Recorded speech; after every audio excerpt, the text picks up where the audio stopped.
Sexualité de la femme manipulatrice, attention, danger ou opportunité. Salut, c'est François et bienvenue dans ce podcast. Et avant de commencer, je vais te partager une citation d'un écrivain, de Michel Houellebecq. Il y a la sexualité des gens qui s'aiment et la sexualité des gens qui ne s'aiment pas. Et je t'invite simplement en conscience à voir quand tu entends cette phrase, ce qui résonne, ce qui fait sens, ce qui fait pas sens. Voilà, tout ce que tu peux développer comme pensée par rapport à ça. Bien. Alors, les femmes pervers narcissiques manipulatrices sont beaucoup plus nombreuses que certains le pensent et seront logiquement sans doute de plus en plus nombreuses avec les changements qui interviennent dans notre société. Tu as peut-être remarqué qu'il y a beaucoup de mouvements, beaucoup d'énergie qui circulent dans tous les sens depuis un certain temps. Donc, le pouvoir dans le couple est passé dans les mains des femmes avec de plus en plus d'hommes qui se sentent impuissants dans l'attitude à adopter dans leur relation avec les femmes. Ainsi, énormément de femmes essaient de détruire la personnalité des hommes avec qui elles vivent et parfois des autres aussi.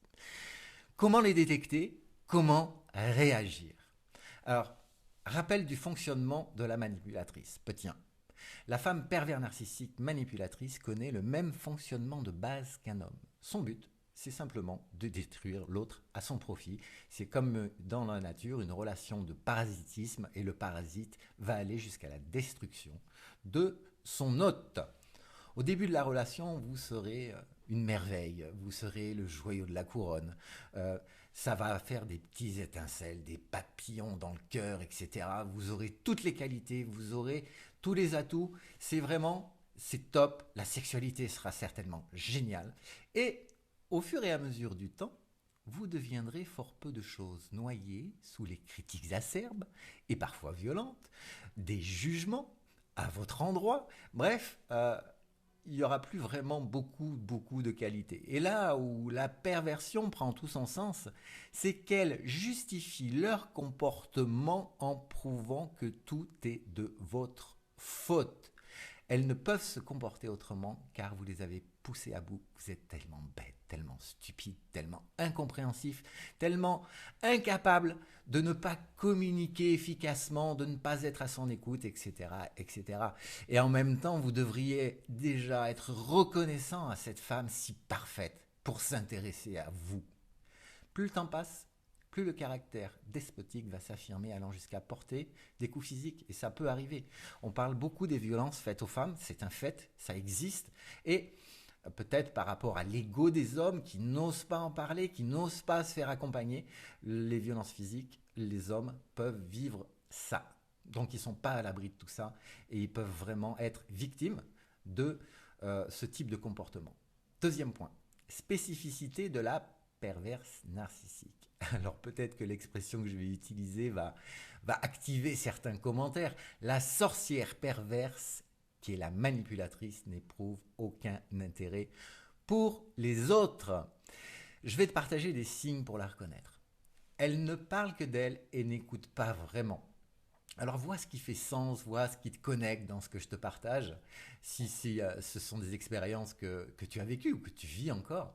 Elle coupe la parole pour amener le centre d'intérêt sur sa personne. Ça, c'est une caractéristique aussi, la suivante, qui est vraiment très surprenante, c'est qu'elle n'éprouve aucune empathie, aucune compassion. On a l'impression que ce sont des gens qui sont totalement dénués de toute émotion. Elle éprouve une certaine jouissance face à la souffrance de l'autre. Alors bien sûr, derrière ça, derrière une personnalité comme ça, il y a eu des blessures. On peut parler, je peux juste brièvement parler des 5 blessures que tu dois connaître.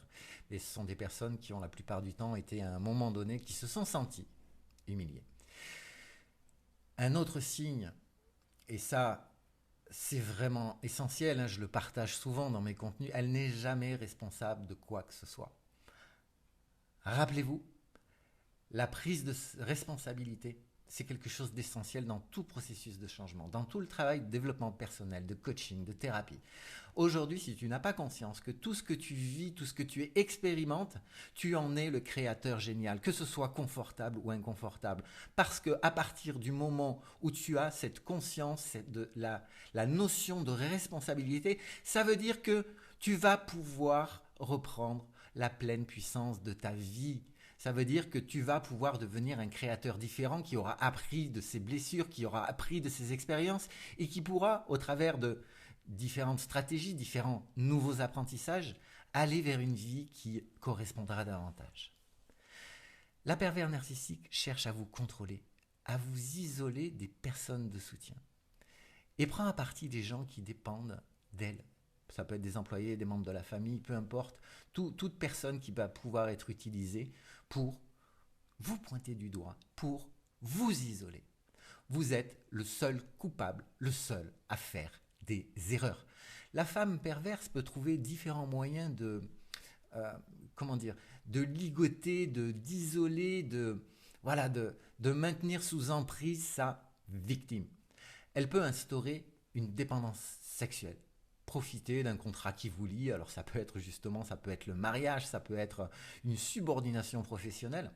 Et il est important de noter que la femme manipulatrice usera et abusera de ses atouts et de sa séduction pour contrôler l'homme sous sa coupe, l'homme sous son emprise. Et c'est vrai que c'est une arme qui est vraiment particulièrement féminine. Dis-moi ce que tu en penses en commentaire. Troisième point, les armes favorites de la manipulatrice. Le désir et le sexe. Rappelle-toi, Eros, Thanatos, le monde va être dirigé au travers des émotions qui vont être le désir d'un côté, Eros et Thanatos, tout ce qui va activer des peurs avec derrière la peur de la mort. Le but premier de la manipulatrice est de faire culpabiliser l'homme. Elle cherche à lui donner l'impression d'être impuissant. Cette culpabilité a pour but de supprimer le plaisir éprouvé par l'homme, de créer une sexualité sans plaisir et sans joie. Une sexualité qui est dans la matière, donc une sexualité mécanique, une sexualité qui peut être compulsive, où toute spiritualité, où tout partage de l'expérience va être exclu de la relation sexuelle.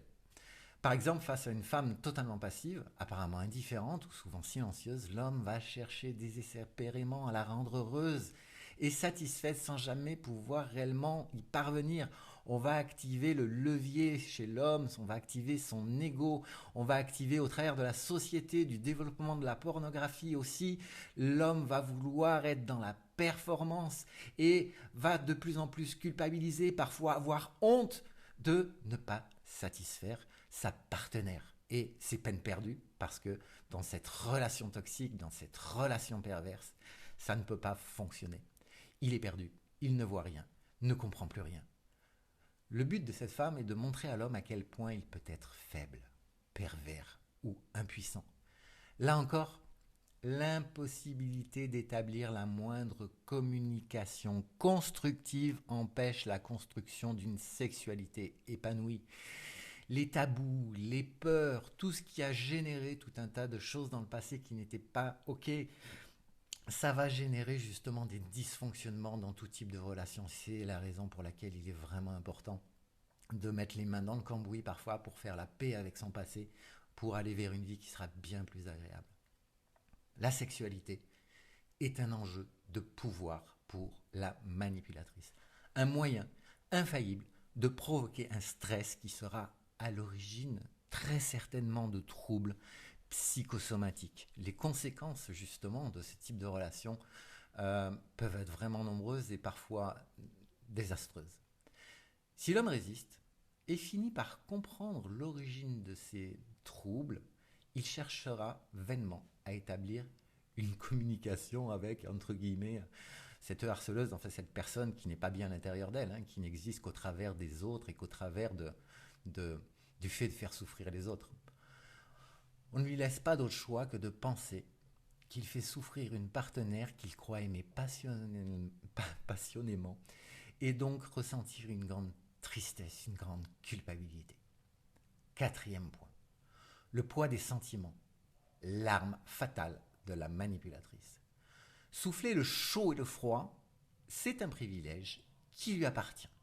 Cette espèce de côté lunatique, le changement d'état interne, passer de la colère au calme, au rire, aux larmes, etc. est et peut te faire sentir, vous faire sentir vraiment impuissant face à ça. Quand elle vous rejette, c'est pas bien grave. Ou c'est pour vous stimuler. Elle va activer votre ego pour votre bien. Mais si vous la rejetez, même sur le ton de la plaisanterie, le cynisme là, par rapport à une femme comme ça, c'est pas quelque chose qui va provoquer des réactions sympathiques à votre égard. Et elle vous en voudra jusqu'à la fin des temps et se vengera très certainement d'une manière ou d'une autre ou trouvera d'autres proies. Ne jamais oublier le contrat pour lequel vous avez signé. Vous aimez une pervers narcissique et vous avez donc choisi de la courtiser éternellement, de rester impassible devant ses sautes d'humeur, tout donner pour qu'elle vous offre le meilleur, son soi-disant, entre guillemets, amour. Lui apporter un amour inconditionnel et sans condition. Alors ça, je pourrais revenir dans d'autres contenus sur ce que peut être l'amour inconditionnel, donc un amour avec des conditions. C'est voilà, il y a de quoi débattre là-dessus. Tu peux encore ici dire ce que tu penses en commentaire. Ne jamais être distant, même si elle vous rejette. Vas-y, continue à me mettre des coups et je vais continuer à rester ici, à vouloir faire le sauveur. L'exempter de tout reproche, mais accepter d'en subir de multiples. Ça, c'est OK. Les sentiments sont un jeu de pouvoir. Les vôtres seront toujours remis en cause. Les provocations qu'elle vous fera subir, ainsi que le contrôle qu'elle exercera sur vous, finiront par vous pousser à bout. Et vous allez peut-être péter un câble au bout d'un moment.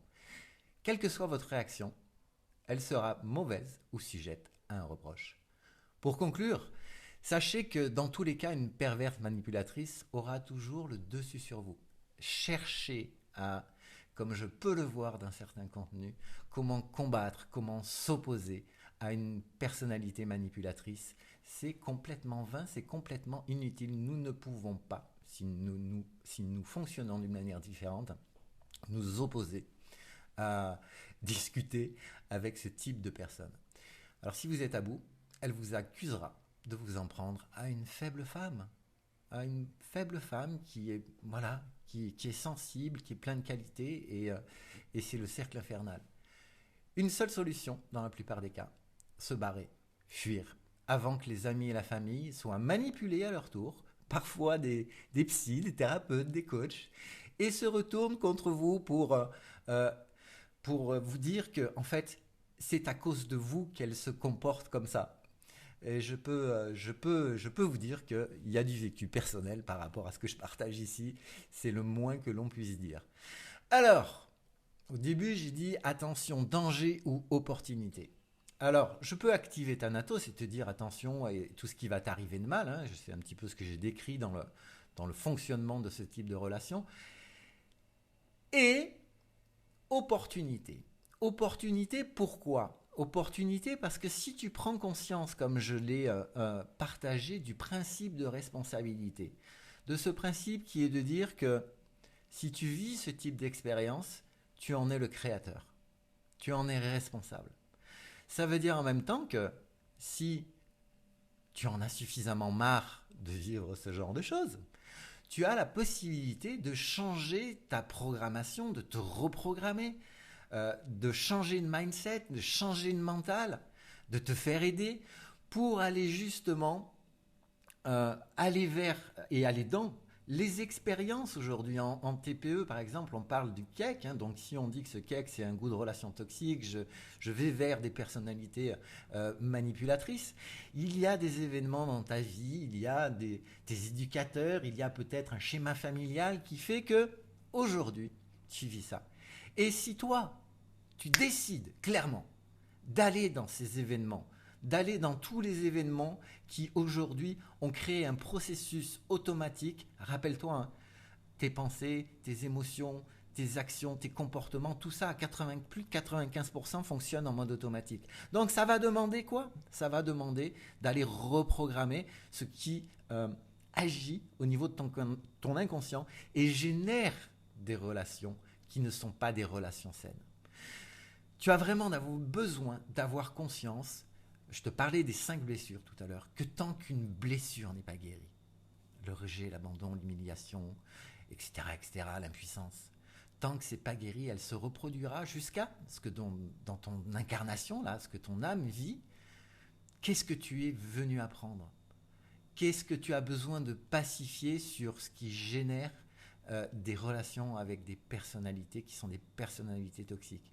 Et je te rappelle un point important.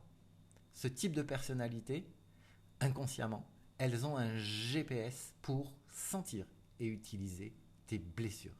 Donc aujourd'hui, pour conclure ce podcast, ce que j'ai envie de te partager, ce que j'ai envie de te dire, c'est va transformer, va guérir les blessures que tu as à l'intérieur de toi. Ça en vaut vraiment la chandelle. Le jeu en vaut vraiment la chandelle parce que vraiment tu vas avoir en fait des conséquences au niveau de l'ensemble de tes domaines de vie, peut-être de ta santé, peut-être de ton surpoids, au niveau de ton activité professionnelle, que tu sois salarié, que tu sois entrepreneur. Ce type de relation n'est pas favorable à un plein épanouissement dans chacun des piliers des domaines de vie. Donc, à toi de jouer maintenant, prends la responsabilité de ton changement, prends la pleine responsabilité que si tu as vécu ou si tu vis encore ce type de relation, des relations toxiques avec une personnalité manipulatrice, tu peux décider, tu as le choix de changer ça et de vivre des relations qui sont beaucoup plus saines. Donc si ça t'intéresse, mardi prochain, et je vais mettre le lien juste dessous, c'est une masterclass où je vais parler des relations, comment vivre des relations saines et une sexualité épanouie, parce que c'est tellement chouette, c'est tellement possible. En même temps, il est important de comprendre comment ça marche et d'aller justement de transformer certaines choses, de transformer notre programmation pour que ça puisse vraiment se matérialiser dans ta vie. Belle journée.